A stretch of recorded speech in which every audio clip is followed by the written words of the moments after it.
Для мене сьогодні особливо приємно вітати всіх вас у теплому українському місті Одеса та бути разом з вами тут сьогодні. Я дійсно відчуваю, що перебуваю серед однодумців, серед наших найближчих союзників. Цей візит є справді знаком солідарності, підтримки та сміливості. І це сигнал для України, що ми не одні, що Європа єдина. Одеса – це морські ворота України в Європу та світ. Протягом тисячоліть цей регіон є перехрестям культур, геополітичних стратегій, міжнародної торгівлі та співпраці. І, до речі, свого часу нідерландський архітектор створив перший генеральний план Одеси, бельгійський підприємець розбудовував перші трамвайні лінії та один з символів міста – Аркадію. Сьогодні Одеса – це місце, де дух української та європейської свободи та єдності є не лише ідеалом, а й щоденною реальністю. На жаль, місто вимушене жити в умовах постійного російського терору, та попри все одесити демонструють стійкість, а Одещина живе, розвивається та залучає інвестиції. Саме сьогодні, саме тут ми разом з моїми колегами з Бельгії, Нідерландів та Люксембургу започатковуємо новий формат співпраці «Україна Бенілюкс» як символ і доказ приналежності України до Європи та Заходу, символ і доказ нашої єдності, історичної та сучасності, єдності Європи. І, безумовно, що формат «Україна Бенілюкс» поглибить наше партнерство з кожною з трьох країн та виводить нашу співпрацю на принципово новий рівень. Я не буду зупинятися на конкретних обсягах допомоги, які ми отримали і отримуємо від наших друзів з країн Бенілюксу з перших хвилин повномасштабного вторгнення. Вони надзвичайно великі, значущі, і ми вдячні за це і цінуємо. Після початку повномасштабного російського вторгнення Бельгія, Нідерланди та Люксембург стали дуже близькими та принциповими союзниками України, і наше партнерство спирається на спільну відданість засадничим європейським цінностям. Хоч відстань між Україною та країнами Бенілюкс складає в середньому понад 2000 кілометрів, ми дуже близькі за духом свободи та готовністю її захищати. Ми – це Європа. Бельгія, Нідерланди та Люксембург є одними з країн-засновниць Європейського Союзу. Об'єднання Бенілюкс стало прототипом майбутньої об'єднаної Європи. І Україна сьогодні – це символ боротьби за цю об'єднану Європу. Ми глибоко вдячні вашим країнам за непохитну політичну, гуманітарну та військову підтримку від систем ППО, літаків та військової техніки до навчання наших військових, до конкретного наповнення програми PEARL, від гуманітарної допомоги до фінансових внесків. Ваша допомога врятувала тисячі життів та зміцнила спроможність України до боротьби. У ці вирішальні часи таке лідерство є не лише виявом солідарності з Україною, а й внеском у безпеку всього європейського континенту. Це приклад лідерства та принциповості. І дякую вам, колеги, за це. І окремо за прихисток наших людей та їхню підтримку. Ми продовжуємо спільну роботу над досягненням справедливості, зокрема через спеціальний трибунал щодо злочину агресії проти України. І ми високо цінуємо послідовну підтримку країн Бенілюксу у його створенні. І не менш важливим є й посилення санкційної політики. Нещодавно був прийнятий 18-й пакет. Зараз триває робота щодо 19-го санкційного пакету. Ці санкції повинні бути руйнівними, вони повинні чинити тиск на Росію щодо досягнення справедливого миру. І, безумовно, що дуже важливо, щоб ці санкції були скоординовані і синхронні з санкціями наших американських друзів, американських партнерів. Ці санкції повинні позбавляти Росію фінансової спроможності продовжувати цю війну. І одним з ключових важелів є російські заморожені активи, які мають бути в повній мірі задіяні для підтримки України вже зараз. Окремо хочу відзначити та подяку країнам Бенілюксу за послідовну та принципову підтримку вступу України до Європейського Союзу, підтримки наших євроатлантичних прагнень. І Україна вже сьогодні є одним з ключових контриб'юторів безпеки для всієї Європи та невід'ємним членом євроатлантичної спільноти. Важливим аспектом співпраці є зближення наших суспільств через культуру, освіту та людські контакти. Саме ця взаємодія робить наше партнерство не лише державною політикою, а й живим зв'язком між нашими громадянами. І усі ці елементи відображені у спільній заяві, яку ми спільно ухвалили сьогодні. І дякую колегам за цю сильну та принципову позицію. Ваші країни вже показали, що означає справжнє європейське лідерство, і разом ми продовжуємо цей шлях. Переконаний, що завдяки цьому формату ми не лише захистимо наші спільні цінності, а й закладемо основи більш міцної, безпечної та об'єднаної Європи. Окремим блоком, який ми сьогодні обговорили з колегами, були мирні зусилля, які на сьогодні докладаються задля досягнення справедливого миру, справедливого, всеосяжного, стійкого миру для України, взаємодію з Сполученими Штатами Америки.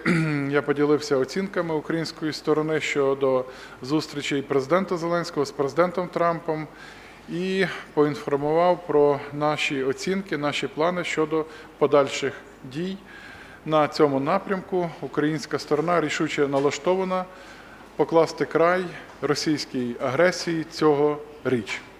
Тому ще раз дякую за ваш приїзд, дякую за ваше перебування сьогодні в Одесі.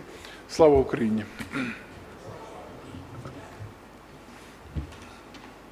Thank you, dear Andrei.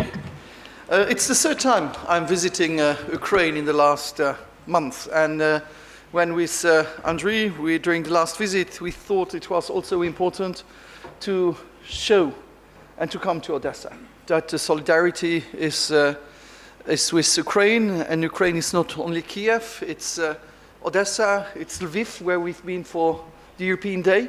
And I really want to thank also the other colleagues who decided to celebrate the European Day in Ukraine. This was a strong symbol. Some of Europeans were on the Red Square. And I can tell you that I said it, and I don't regret, that for me the right place was in Ukraine, and not to applaud weapons that are used against Ukraine and can be used tomorrow against other European countries. We are here today and we see that the news are very tense about Ukraine in the last days and weeks. I'm happy that some of the European countries were together with President Zelensky in the Oval Office. But that doesn't mean that it has to reduce the support of the European Union to these 4 or 5 countries. Most of the European countries are supporting Ukraine, and we will continue to do this. And we know, and we believe, these 3 countries also, that the future of Ukraine is being part of this European family. And I just want to say also, because I know that there is discussion, and we just come back also from Moldova, where we had discussions the last hours and days, that also there is no will to say there is a future for one of the country without the other country. We believe, and also after discussions that we had, that it's a common future for both countries and not to use one country against the other country like Russia would love to do it. We know that this situation here is terrible when we just, and sorry, Andrei, to start with an emotional moment, but it's terrible when we start always when we come to Ukraine to visit these memorials for people who, and I saw the first one was born in 1999, that was the year I was elected in Parliament. And I realize how fortunate I am compared to some of the guys who were not able to celebrate 25 years. And this is what is terrible, to see that at the end of the day there is no winner in a war, but there is always someone who started the war. And this is clear: Russia. And here we know how important Odessa is for the Ukrainian economy, for the global food security, but also a dangerous place. Because they told us, the director of the port this morning told us that people died because they were not able to get in the shelter in less than 2 minutes. Imagine this in your mind, to know that you have 1.5 minutes to survive. This is the reality also here. I have to say a few things about the discussions that we had also the last days, or that we witnessed. Imagine you would be in the position of an Ukrainian, me. I cannot accept demands of going to Moscow when I know that this is the aggressor. I'm speaking now in my personal name. But I cannot accept to give up territories that even they don't have. So it's demands from Russia where you know that they want to, in fact, do they really want to have a peace? Do they really want to have a ceasefire?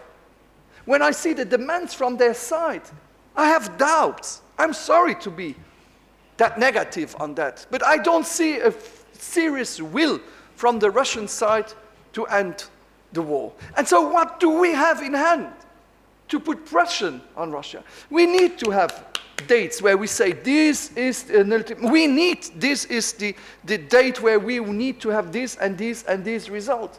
And if not, then we have to be consequent. We cannot just say, oh, this is not good if you don't respect. We need also to take consequence, to see if there are sanctions, if with the Americans, with G7, with other countries, but being able to say to the Russians, there is no alternative to peace.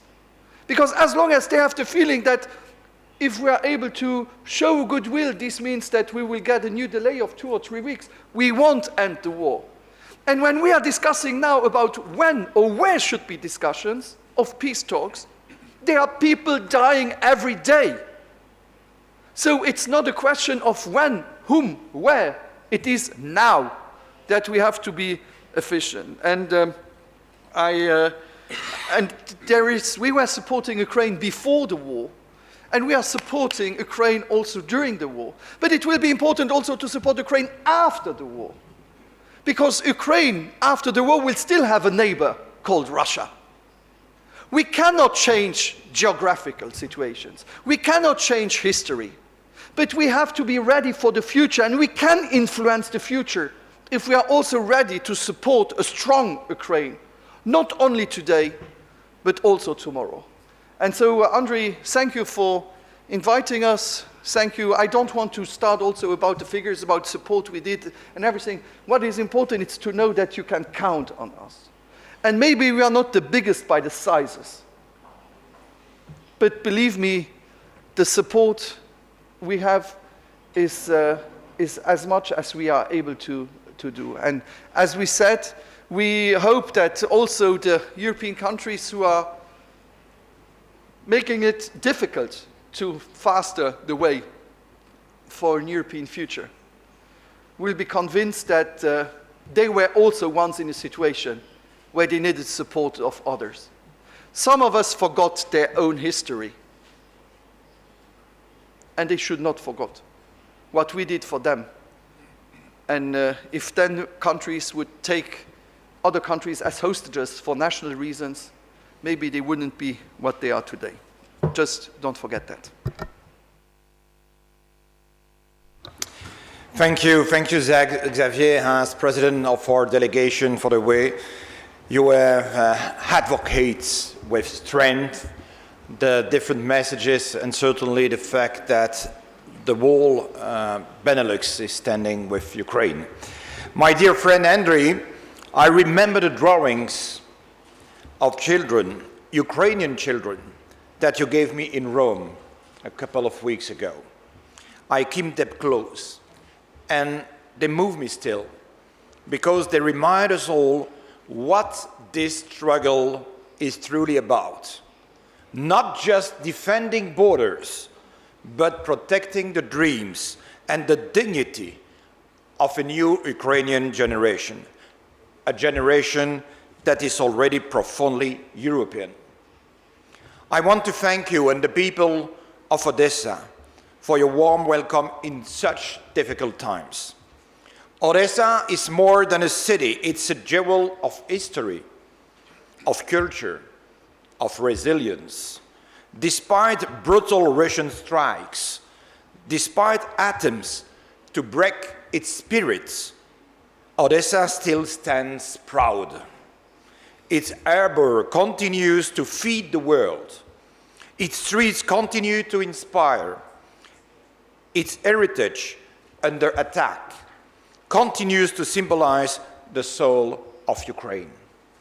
And Belgium condemns in the strongest terms the deliberate destruction of cultural treasures here. Preserving Ukraine's identity is also part of preserving Europe itself. And let me be clear, Belgium and the Benelux stand by Ukraine fully and unwaveringly. Odessa is proof that the balance of power in the Black Sea has shifted. Ukrainian courage, Ukrainian efficiency, and Ukrainian sacrifice have forced Russia back. Today, the port handles more exports than before the full-scale invasion. This is not only an economic success, it is a victory for global food security. Belgium is proud to contribute 20 million euro for the Food from Ukraine initiative, support for humanitarian demining, and concrete help to keep Ukraine's role as the breadbasket of the world alive. On the military front, Belgium's commitment is long-term and concrete. 1 billion euros each year until 2029. Naval support, including a mine-hunting vessel and underwater drones. Participation in every major capability coalition from air defense to demining. We have already trained more than 3,000 Ukrainian soldiers, pilots, and technicians. We will provide you with several F-16 in the coming month.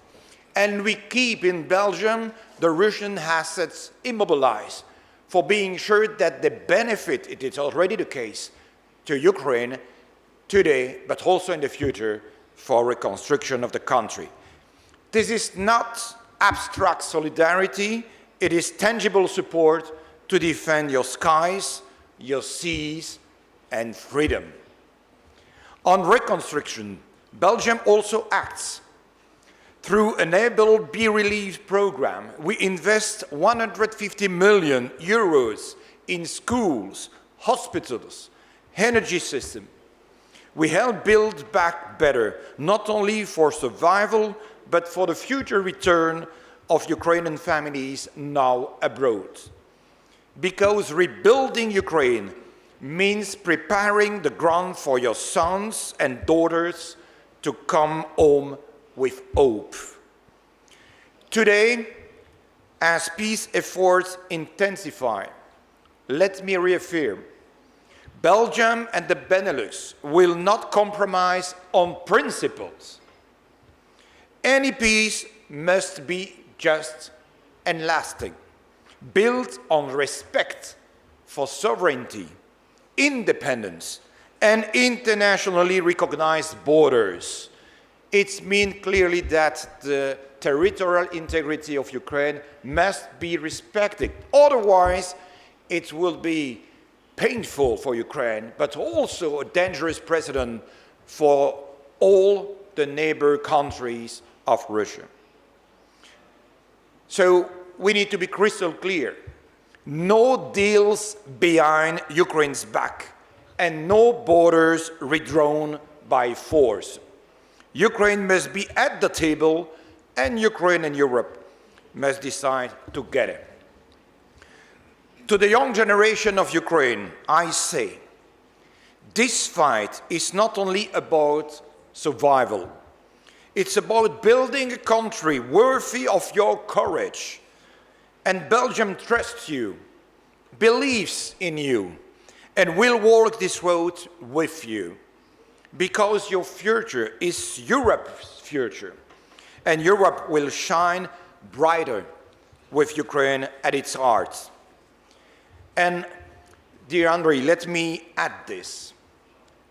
I look forward with all my heart to the day I can celebrate Ukraine's Independence Day in Kyiv, not as a visitor to a war-torn capital, but as a friend in a free, peaceful, and thriving city, a city that, in wartime, never stopped being alive. That day will come, I'm sure, and when it does, we will celebrate not just Ukraine's independence, but its future in Europe. Thank you. Thank you. Thank you very much, and good morning, everyone. Thank you, Minister Sibia, Andrei, for your very warm welcome. It is an absolute honor to be here today in Odessa, together with the ministers from Belgium and Luxembourg. And our joint visit today is more than symbolic. It reflects the unity, solidarity, and steadfast support of our three countries to Ukraine and its people. As Benelux countries, we've always believed and experienced that cooperation is the foundation of peace and security, the same values that Ukraine is defending today with extraordinary courage. And we are deeply aware of the immense cost of that struggle. The UN says that this July saw the highest number of civilian casualties since May 2022. And the war continues to take innocent lives, destroy homes, and inflict unbearable suffering, with children being adopted and taken to Russia, even that. And today we discuss concrete areas where our countries can make a difference, such as military support, accountability, the continued pressure on Russia, including through sanctions. We also discuss reconstruction. And for the Netherlands, it's clear that Russia must pay for the damage done in Ukraine. We are visiting Ukraine at a critical moment. In the past 2 weeks, we've seen events unfold, and the coming weeks may bring a series of significant developments. And Andrei, I commend your country for the agility and also the readiness to engage seriously with the United States in pursuit of a just and lasting peace. And we know that much is uncertain and much remains to be seen, but one thing should be crystal clear. Ukraine alone has the sovereign right to determine its borders and its future. And that future is with us, as part of the European family.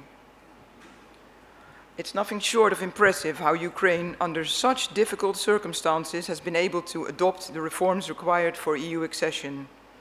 And please be assured that you will continue to have us on your side throughout this process, and we stand ready to engage and assist when it comes to your EU accession path. You also said it, and we believe it to be true, the most essential security guarantee for Ukraine is a strong Ukrainian military, one that can continue to defend itself against Russian aggression. And as part of the coalition of the willing, the Netherlands is looking at ways to contribute to Ukraine's long-term security guarantees, once a ceasefire is in place. But we're not there yet. In recent days, even on the occasion of Ukraine's 34th Independence Day, Russia continued its attacks with missiles and drones. And this, to us, only reinforces the urgency of maintaining our support for Ukraine and increasing pressure on Russia, both by military and non-military means. Earlier this month, the Netherlands announced a support package worth €500 million as a part of the prioritized Ukraine requirements list, the PEARL. And with this package, the Netherlands will finance at least one complete package of crucial American defense systems, air defense systems, and munition to protect Ukraine from the continuous horrific Russian air attacks. This initiative, this PEARL, we find is a milestone in providing high-end military support to your country, and we will use the coming weeks to also rally support from other allies to join this initiative as well, and luckily some countries have already said they would. On top of military support, we push for a hard-hitting sanction package targeting Russia's oil exports to third countries to be adopted if Russia fails to seriously engage in peace talks. Today we came to the city of Odessa, a very resilient and beautiful city. and we didn't want to do that empty-handed. And I'm very happy to announce that our three countries, we will provide 2 million euros through the European Bank for Reconstruction and Development to support the prosthetics clinic of the Odessa Medical University, to help ensure that even amidst war, people can receive the care that they need. And I think the people of Odessa are doing exactly that, amidst war, keeping things going, keeping things moving, living also their daily lives. And we just witnessed that also in the port of Odessa, which is an important lifeline of the Ukrainian economy as well. As a final remark, let me reaffirm that it is in our joint interest to end the suffering of Ukrainian people and to stop Russia's aggression, because this fight, your fight, is our fight. And your future is one that we want to help shape as partners, as Europeans, and as friends. You defend the freedom and values not only of the Ukrainian people, but also of us, Benelux countries, Europe as a whole. In that fight, we continue to stand with you today, tomorrow, and as long as it takes. Thank you. Журналісти, візьмемо два запитання, і, будь ласка, слово Сіні Вілкен, далі Влад.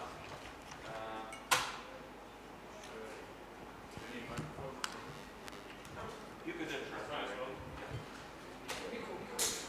Oh, yeah, here. Perfect. And please name who you are asking. Yeah. Sidney Wilkin for delegation. Question for the Ukrainian Minister of Foreign Affairs.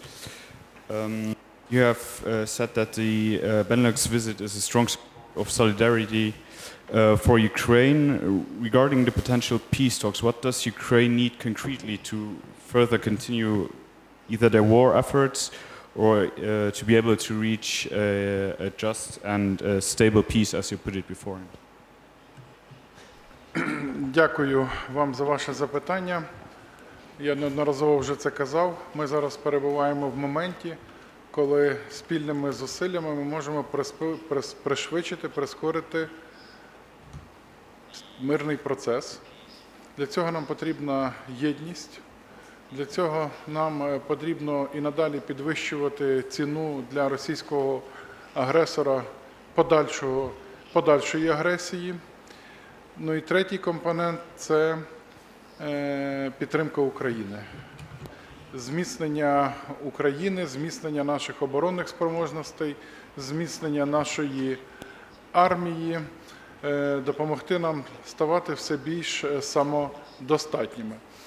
Якщо брати ще більш конкретно, нам дуже важливо досягати швидких результатів на шляху до підготовки безпекових гарантій. Це непростий процес, він має декілька вимірів, передусім військовий компонент, політико-дипломатичний, юридичний. Після зустрічей у Вашингтоні створені відповідні переговорні команди. Якщо говорити про військовий елемент, найбільш, напевно, що важливий і такий фундаментальний, то на рівні НСА цей процес розпочався і відбулося вже декілька зустрічей по напрацюванню конкретики щодо майбутніх безпекових гарантій. Що важливо, щоб ті безпекові гарантії, про які ми з вами розмовляємо, мали юридично зобов'язуючий характер. Це принципово, це засадничо, і для нас це теж буде фактично тим внеском у майбутню стабільну архітектуру безпеки і не лише у Європі, тому що безпека і Європи, і Індотихоокеанського регіону, вони взаємопов'язані. Ну і, звичайно, це підтримка вже зараз України в наших термінових потребах, а це і макрофінансова стабільність, і я ще поінформую, і вже поінформував своїх колег про той дефіцит коштів, які ми вкрай потребуємо вже до кінця року. І ми дуже сподіваємося саме підтримку для макрофінансової стабільності і на наступні роки. для підтримки нашої економіки. Це, звичайно, постачання зброї. Це ППО, передусім, це артилерійські снаряди. Ну і третя позиція – це інвестиції в нашу оборонну галузь. І всі ці інвестиції, які зараз мають місце з боку наших союзників, це теж внесок у нашу спільну безпеку, тому що Україна готова буде, коли настане час, для взаємовигідної співпраці саме у виробництві дронів. Ми лідери у світі у виробництві дронів, ми маємо той необхідний досвід, який дозволяє нам дуже швидко виробляти дуже якісну продукцію, і яка також слугуватиме і нашій спільній безпеці. Ольга Донська, телеканал «Ми Україна». По-перше, хочеться подякувати за потужну промову нашим шановним паном міністра за підтримку України. Комплексне питання, власне, до наших поважних гостей. Таке, чи готові ви забезпечити війська в Україні для того, щоб набувся, власне, цей сталий мир? Чи готові ви відправити війська в Україну? Та чи вважаєте ви, що дипломатичні зусилля, які тривають протягом цих 2 тижнів, вони вже виправдали себе, зважаючи на те, що Путін поки що якось не поспішає зустрічатися з Україною. Більш того, він вже вийшов з конвенції, Росія заявила, що виходить з конвенції, що забороняє катування. Ну і останнє доповнення щодо відбудови України, яким саме чином готові долучитися? І уточнюючи питання до пані міністерки з Нідерландів щодо допомоги, про яку ви казали, у 5 мільйонів євро, це ви зараз виділяєте? 2 мільйони євро. Ось, власне, уточнюючи. Дякуємо. We could do the same order. I mean, Minister. The question was for him, not for me. No. Okay. No, for all the, No, it was Це ж для гостей же ж. the boots was to all, and it was the boots. Okay, so boots on the ground. To tell you 2 things. The first thing is he won't like to hear that, and you won't like to hear that too. Neither, but I want to tell you, for me, what will be important is to have a mandate. I know that this is a question where some countries say we don't need a mandate, etc., etc. I think it is important to have a mandate because I'm fully respectful of international law and international regulations. And for the moment, there is no mandate, so there is at least decisions to be taken for mandate. That's the first position. The second position is I'm a bit in a special position because I have a very small army. I have less than 1,000 people. And to be very honest, that could be symbolic to say we send some, but for the moment, my government is more supporting, not for boots on the ground, but boots in the space. Because if there is activity, military activities, and a presence of European or international of the coalition of the willings, they will also need the telecommunications. And through the satellites, Luxembourg could provide satellites communications. If I need to send some boots in Ukraine to coordinate it, so that means specialists also in the communications, we will do that, but we won't send militaries, could troops on the ground from Luxembourgish side. This is the position from the government that we will be but supportive. So not boots on the ground, not boots in the air, but boots in the space. That's even that's very useful too. And if we can be useful on that side, we will. I didn't raise the figures that of the support, etc., like the others. But believe me, I just give you one of the last examples.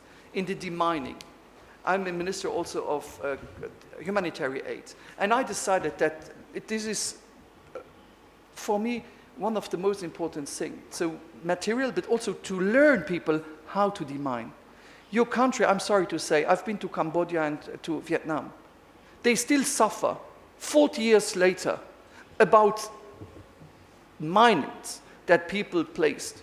And I don't want your country to have victims in the next 40 or 50 years of mines put by the enemy.